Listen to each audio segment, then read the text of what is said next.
विद्या विद्या हृद्गता तिर्गतासि विद्भा हृद्या हृद्गता त्वत्प्रसादात् सेवे नित्यं श्रीकरन् त्वत्पदाब्जं भावे मुक्तिर्भाजनं राजमौले दूरे कृतानि दुरितानि दुरक्षराणि दौर्भाग्यदुःखदुरहङ्कृति दुर्वचांसि सारं त्वदीयचरितं नितरां पिबन्तं गौरीश मामिह समुद्धर सत्कटाक्षैः सोमकलाधरमौलौ कोमला घनकन्धरे महामहसि स्वामिनि गिरिजानाति मामका हृदयं निरन्तरं रमतां सारसनाति नयने तावेन करौ स एव कृतकृत्यः ध्यायेयौ यो भर्गं वद तीक्षेते सदार्चत स्मरति अतिमृदुलौ मम चरणा अतिकठिनं ते मनो भवानीशा इति विचिक्सां सन्त्यजा शिवकथमासीद्गिरौ तथा प्रवेशः धैर्याङ्कुशेन निभृतं रभसा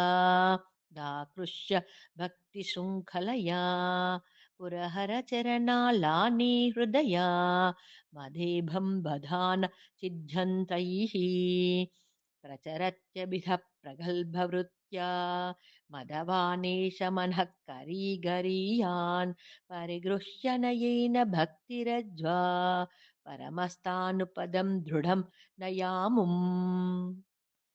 सर्वालङ्कारयुक्तां सरलपदयुतां साधुवृत्तां सुवर्णां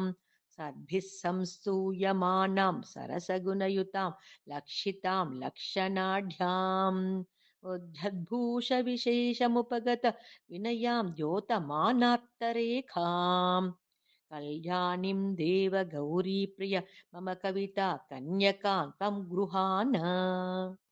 इदं ते युक्तं वा परमशिवकारुण्यजलधे गतौ तिर्यग्रूपं तव पदशिरो दर्शनधिया हरिब्रह्मानौ तौ दिवि भुवि चरन्तौ श्रमयुतौ कथं शम्भो स्वामिन् कथय मम वेद्योऽसि पुरतः स्तोत्रेणालमहं प्रवच्मि न मृषा देवा विरिञ्चादयः स्तोत्यानां गणानप्रसङ्गसमये त्वामग्रगण्यं विदुः माहत्याग्रविचारणप्रकरणे धान्यातु शस्तोमव धूतास्त्वां विदुरुत्तमोत्तमफलं शम्भो भवः सेवकाः धूतास्त्वां विदुरुत्तमोत्तमफलं शम्भो भवः सेवकाः